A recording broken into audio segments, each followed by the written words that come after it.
Hey there, it's me Red Knight and welcome back to Food Street. I got asked in one of my comments recently about the actual floor tiles.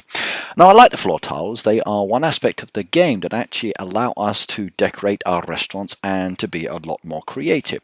Sometimes you can make a pixel art style design, sometimes you can just have it blank, sometimes you can mix and match pieces to create wonderful designs. And I do like some of the designs I see out there. Well, today for this video I'm going to go over some of the basics for these tiles and just show you some things that you can and can't do just to answer the question that I had. But the first question I had was about placing them down. And at the moment I'm in the photo mode, so you can see the area I'm looking at here. This whole area that is blued off is basically the area that I can use to decorate. Now, this area that's over here at the back with the green tick marks, this is unopened restaurant land and I cannot do anything to the floor there at all. All of this section in the middle, I can pick and choose any of the floor tiles that are actually open or available within the game that I've got. Now, some of these floor tiles are going to be event tiles. Some of these tiles are going to be some that you get within the game as regular items. Now, if they are event tiles, like at the moment we've got the Japanese event ongoing, you'll see that they are highlighted in a different color than the regular tiles that you can see down the side there. Now, once you've actually opened the tile, that's it. You don't have to do it again and again and again. And basically, once a tile square is open, it's available forever. So even if the event does stop, as an example, one of these tiles that I've got in previous events, let's say that down here as an example, I would still be able to get it again and again and again. And there's nothing to stop me from using those tiles within the game. Right, now the question was about using the tiles. So how do I use them? Well, it's actually very, very simple. You've got a couple of choices, really. Number one, there's a remove tile. And if I actually open the paintbrush menu down on the left-hand side, slide on down to the bottom section where it says floor tiles, you'll see that it says remove tile. Now if I come to this one I just placed down, place a single X there, I can tap it and it's now gone. It takes it down to the original. What I can do is put it back on the same place and I can then touch it and drag it, and it will then drag it in whichever direction I keep my finger on the actual board. The more I drag it, the larger the area that's opened and exposed, and once I've actually got it to the size that I want it to be, if I just click the green tick mark, it will remove anything there. So that is the removal tool, and the removal tool works very, very easily.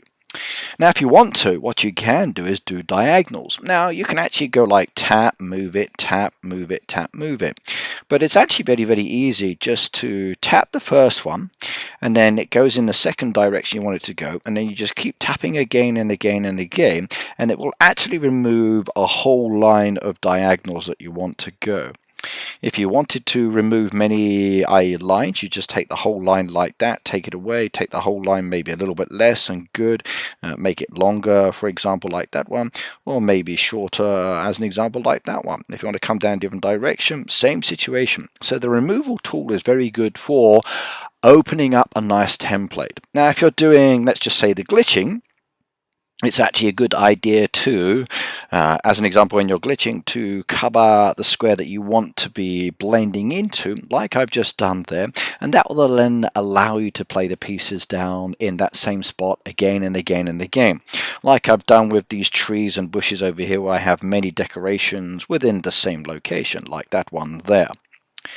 Now when it comes to the actual pieces itself, you've got a lot of pieces down there that are available, and some of them are pretty cool, some of them are a little bit like, maybe I'm never going to use them. Now a lot of them are unlocked, some of them are not, and as you progress through the game you'll start to see more and more become available, and some of those can be unlocked for vouchers, some of those can be unlocked for coins. Now you don't actually have to open them all up if you don't want to. You can just leave them locked or wait until you see ones that you do like and then open them up. Now any event ones are usually further down within the actual tile section, and if you slide on down there you'll see lots of different colored tiles. There are mix and match. Again, during the events you don't have to get them. You've got to pay for them to be unlocked, but like I said, once they're unlocked they are available. Some of these tiles can be very useful, and I'm hoping at some stage in the future that the actual games company does give us a lot more, especially variations on the color, because I think they can allow us to make some very wonderful designs. As an example, if you wanted to create a floating city or floating building, you can actually stagger it in such a way that the building looks like it's actually floating above the ground. And these 3D style effects that you can put together using the tiles in a strategic way look really good. So I do recommend mixing and matching the tiles and trying different patterns. Now, myself, I'm not the best person at creating designs, and I would recommend looking at some of the other restaurant owners around the world, checking out some of the Facebook pages and seeing some of the cool designs that are there, and then trying them out. Now, at the end of the day, you may think, hey, I like this design, maybe I don't. If you don't like it, it's very easy just to get rid of it and start again. Now let's just say that the building's in the way. You want to decorate under the building. This is where the show and hide is very useful. So I can actually click the show and hide, the building disappears, and that will then allow me to do what I want to do without making any mistakes. So I could, as an example, do it that way. Now I don't have to if I don't want to. What I can then do is just like go to the edge of the building and then, oh, I think that's in the right place. That looks about right. There we go, place that down. But if I do the show and hide again, you'll see that it hasn't actually covered the whole section completely. So the show and hide actually makes it a lot easier for you to be able to do this.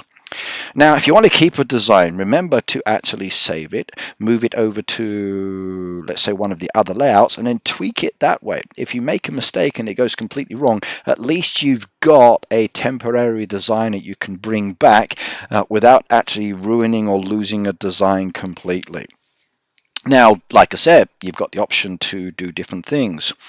Some of the pieces are very good, and some of the pieces I think are not so nice. But again, variations by blending them in can be really cool. Like the white, as an example, goes together very nicely with the grey.